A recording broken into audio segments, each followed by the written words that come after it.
Lewis Hamilton and his management, that is the Mercedes team, to see if they can extend the contract. Of course, the team principal has said that he's really worried that it will be very expensive now to tie down Lewis Hamilton. But of course, we hope they'll reach an agreement.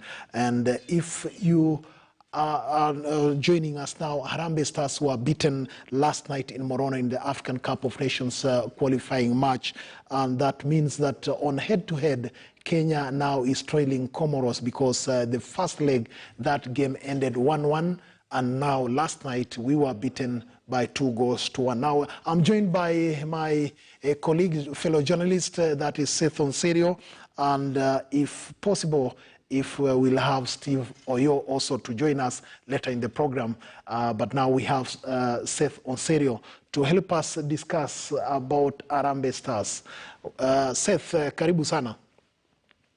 Yeah, asante Robin Toskin. Good morning. Good morning. Good to see you, but of course, not such a good morning. Harambee Stars beaten 2-1. Egypt are playing tomorrow in Lomé, Togo. And if they beat Togo, they'll be up there 8 points, just like Comoros.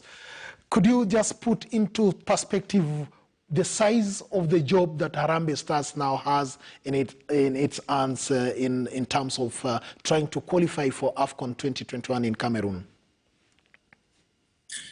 Actually, to be honest, we are as good as out. Don't see us making it to the AFCON back-to-back. That's what everyone expected. But when you are beaten by a team that is its population is as big as Nakuru County, you see, it's big as Nakuru. Sorry, it is something that nobody expected. Looking at the way we played against Egypt away, coming with a point, and then looking at the way we played against Comoros, look at home and away, looking at the way we played against Togo, actually getting even a point at home against Egypt will be a tall order. And then also getting again even a point away to Togo, it will be a tall order. In short, it is disappointing. We expected at least, if at the worst, a draw, but nothing came forth. That is Seth Onserio there with a very tough verdict on Harambee Stars' chances. And he's saying that the population of Comoros is the same as the population of Nakuru County. But of course, I want to remind him that China is 1.5 billion people. But then they've never won the World Cup. So I don't know how that comparison comes in. But of course, you watched the game yesterday, and how disappointing was it that we conceded the 2 goals? I've seen in the social media, people are saying that our defending was abject. Do you share in the same view? To be honest and to be fair, there are some departments that the technical bench got right. For example, coming to the defense, we all expected to see Calabar starting, and of course he started the match. But now my problem was on Marcelo, Eric. He has been consistent for the past, I think, few matches.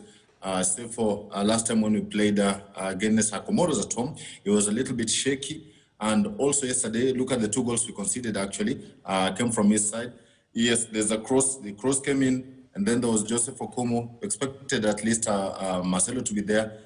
Unfortunately, that was not the point. Coming also to the second goal, it also came from his point. Marcelo, uncharacteristically, I don't know whether it's because of the injury that he got, is still healing, so there was a problem on his side. And then also coming to Arnold Origi. Arnold came to help Kenya qualify. 5 years out and he's back. Matasi was replaced. But after that comical goal we conceded at Kasarani, we expected something better from him.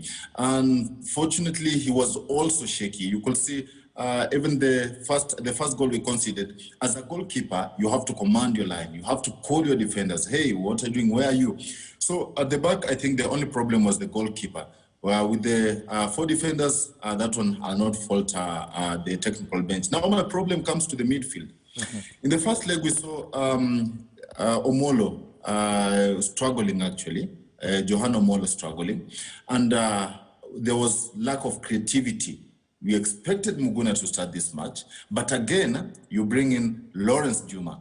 You bring Lawrence Juma to actually alongside Victor Wanyama and Johanna. Yes, we understand that actually we're trying to defend, considering the fact that we are away. But again, why should you leave Muguna, our only creative player on the bench, bringing in Lawrence Juma, yes, who we understand is better, but whose creativity skills do not match that of Muguna. That was a big problem. And then coming to the forward, talking of Ayub Timbe. Ayub Timbe is a good player. I'm not taking anything out of that guy. But now a problem with Ayub Timbe plays more like this former Kariobangi Sharks player, Ovela Ochieng. Yes, the ball is there. Instead of me trying to pass to someone who is at a better position, I decided to go all by myself and shoot. There was this incident where Kenya, it was 2v1. I remember it was Ayub Timbe on the left, and then we had a certain Comoros defender, and then we had Masud Juma, and up there we had Nyakea. The best this guy could have done, yes, push the defender to the limit and then cut back the ball for Masud Juma or Nyakea. What does he do? He has go all by himself and went on and wasted the opportunity actually in the first half. It costed us in the second half, and we ended up conceding. I think you are talking that is the strategy that maybe we went with to Comoros and all that. But then we've just been joined by Steve Ayo, also a journalist. We call him Steve Master. Ayo, karibu sana. Thank you so much, gentlemen. Nice to see you. Yes. Good morning. Good morning. Good to see you. Morning, Ayo. Morning to you, Seb. Yes, you must have watched the game last night. Of course, any journalist, any Kenyan who was following the qualifying matches must have found a way of watching. It wasn't on TV, but at least we saw on Facebook. We got the links. You watched the game. Could you put us into perspective exactly what you made of that game? We know we lost 2-1. Was it a harsh score? Could we have done better? Definitely could have done better. I think we must have really underrated our opponents, the Comoros, that is, going into the two legs. Probably that's why we decided to get rid of a coach and brought in somebody else whose CV really, as far as football is concerned, of lately really we don't have much on that. So we must have really underrated them, and we really have ourselves to blame. And as far as that match is concerned, I felt like actually we played much better than we did when we were in Nairobi, which was really strange, especially in the second half. Remember in Nairobi, they were a man less in the second half, and there was a lot of pressure on them. This time around, it was 11 versus 11, and we still really maintained a lot of pressure, especially in the second half. But, which begs the question, why do we really have to always just wait until the second half for us to, feel like we need to win this game? It's always too late. And obviously with some time-wasting tactics, the kind that we are seeing with Comoros, which, you can't blame them. That's what you do when you're in an advantageous position. So we really have ourselves to blame. It's a disappointing result, and I mean, it's gone, man. We ain't going to qualify for Africa Cup of Nations. So this administration has a lot of questions actually to answer, because remember that even the last qualification was only achieved once, was it Sierra Leone was banned? This time around, there's no one who's going to be banned. So I don't know whether we've made steps forward or backward as far as our football is concerned. So far, there's really not much to celebrate, to be honest. I thought the two of you could lift the spirits of Kenyans. I can see Seth Onserio and now you, Steve Ayo. You are all downbeat. You are saying that our chances are as good as over. But of course, Kenyans out there expected us to build on the 2019 outing in Egypt. And some were looking as far back in history that we qualified for AFCON 1988, and we built on that to qualify for 1990, and then thereafter 1992. Now, it looks like it's not happening. And where is the disconnect, Ayo, before I go to Seth? I think we probably think that we are good more than we are. What they call kiburi in Swahili. Maybe there's just a lot of kiburi within the team and within the federation. I don't know, man. Because I mean, you look at the caliber of players that we have, and they look like these are really good players. You look at the midfield; is really well packed. There's competition in there. Even the defensive position, there's a lot of competition in there. So you'd expect that each and every time a player gets an opportunity to actually play and wear the national colors, they'll do it with a lot of pride. They'll do it knowing that if I mess up in this game, then my chances of actually being called up for the next internationals will be limited.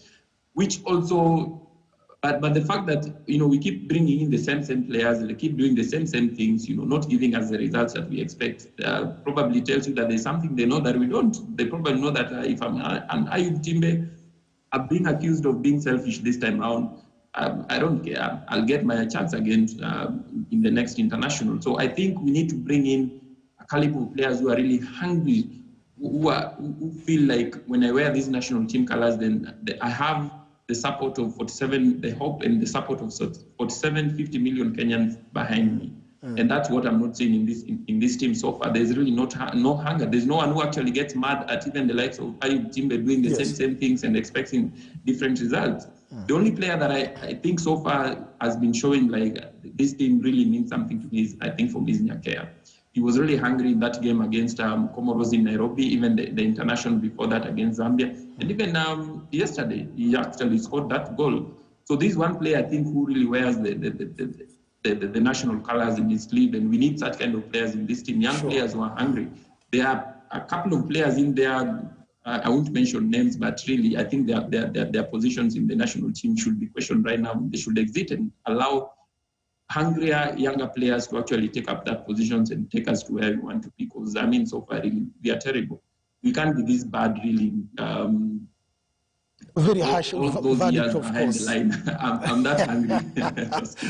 but Seth, Steve Ayo talks about the fact that we have some players with a pedigree and that what is lacking is the kind of anger. But do you think that we have failed as a nation in terms of the management of the national team to get the right balance, to get the kind of motivation to have this team play as a unit and deliver what Kenyans have been yearning for?